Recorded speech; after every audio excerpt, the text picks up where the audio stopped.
Bonjour, je m'appelle Marie et je suis intervenante en association d'aide aux victimes. Dans cette vidéo, je vais vous expliquer ce que je fais et pourquoi l'accompagnement des victimes est essentiel, tant pour elles que pour le système judiciaire en général.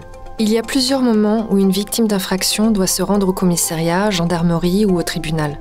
Tout d'abord lorsqu'elle dénonce les faits qu'elle a subis, mais aussi lorsqu'elle est appelée à être entendue lors de l'enquête pénale et si elle doit témoigner au procès. Pour tous ces temps forts qui correspondent à des actes procéduraux, la victime peut être accompagnée d'un professionnel technicien.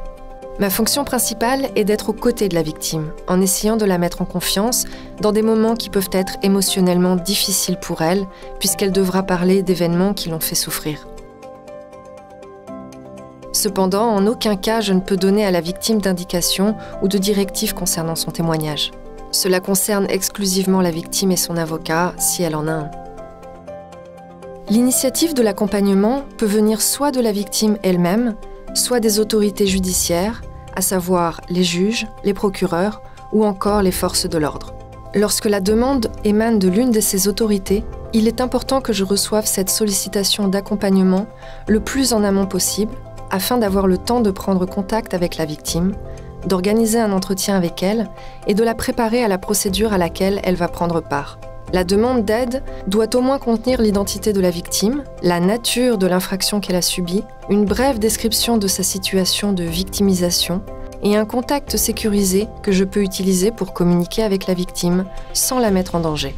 Il est également important que l'autorité informe la victime à l'avance qu'elle va me demander de la soutenir et l'accompagner. La victime peut, pour une raison quelconque, ne pas souhaiter être accompagnée et, dans ce cas, sa volonté doit être respectée. L'étape de préparation est une partie fondamentale de mon travail, car elle me permet de comprendre ce que ressent la victime et ce qui la préoccupe par rapport à la procédure à laquelle elle va participer. Elle me permet également d'expliquer à la victime comment se déroulera la procédure, les acteurs qui seront présents, quels seront leurs rôles, quelles formalités doivent être respectées et ce que la victime devra faire. C'est également lors de cette phase de préparation que j'aurai l'occasion de lui donner quelques conseils pratiques et, s'il y a lieu, de visiter avec elle le lieu où se déroulera la procédure. J'évaluerai également si la victime a des besoins spécifiques de protection dans le cadre de la procédure pénale qui nécessite l'adoption de mesures telles que par exemple la déposition par visioconférence depuis un autre lieu, le fait de faire sortir le mis en cause de la pièce lors de l'interrogatoire de la victime ou au moment du procès, sa tenue à huis clos. Le cas échéant, je proposerai ces mesures à l'autorité judiciaire en charge de la procédure qui décidera alors de leur mise en application. Je fais en sorte que mon intervention auprès d'une victime soit toujours personnalisée, c'est-à-dire que je tiens compte de la situation concrète de victimisation et des caractéristiques spécifiques de chaque victime. De plus, certains groupes de victimes ont besoin d'une approche adaptée à leurs besoins. Par exemple, lorsque je prends en charge un enfant victime, j'essaye toujours d'échanger au préalable avec ses parents ou ses représentants légaux, de leur expliquer en quoi consiste l'accompagnement et le but de la démarche, et d'être disponible pour éclaircir d'éventuels doutes qu'ils pourraient avoir. Dans cette perspective, j'essaye de les rassurer, d'éviter que certains points soient évoqués en présence de l'enfant, et en même temps, de recueillir des informations qui peuvent être importantes pour mon contact avec lui. De plus, j'essaye d'établir une relation de confiance avec l'enfant à travers des jeux, dessins et autres activités ludiques et d'utiliser un langage qu'il comprend. Dans d'autres cas, lorsque j'accompagne des victimes avec des contextes culturels spécifiques, je tente de connaître et de prendre en compte ce contexte culturel, les coutumes et les règles de coexistence sociale afin de pouvoir construire un lien plus étroit avec elles.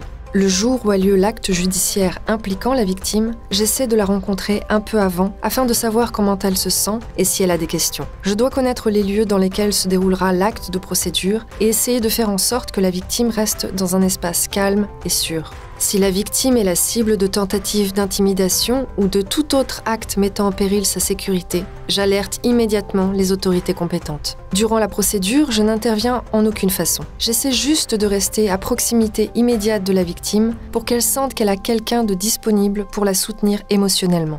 Je dois être attentive à tout signe d'inconfort chez la victime et si cela a été préalablement convenu avec l'autorité qui dirige les débats, je peux proposer une pause.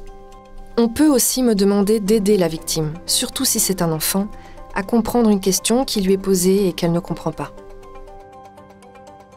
À la fin du processus, En plus d'aider la victime dans des aspects pratiques, tels que où et comment demander une attestation de présence et le remboursement des frais résultant de sa participation à cet acte de procédure, je suis disponible pour répondre à ces questions sur la façon dont cela s'est passé et sur les prochaines étapes de la procédure.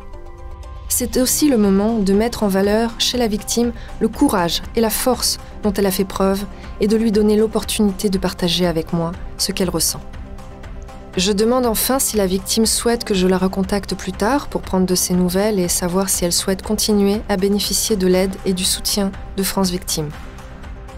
Il est essentiel de rappeler que l'accompagnement est une mission importante, mais ce n'est qu'une des nombreuses formes de soutien que France Victime peut apporter aux victimes d'infractions.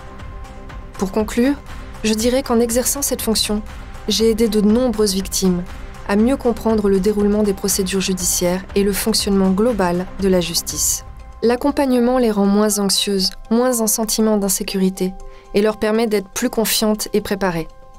Et si ces aspects sont importants pour les victimes et contribuent même à atténuer leur souffrance et l'impact négatif que l'infraction a sur elles, alors c'est aussi positif pour la justice, qui peut compter sur des personnes mieux informées sur leurs droits et sur les procédures et plus disposées à collaborer sereinement.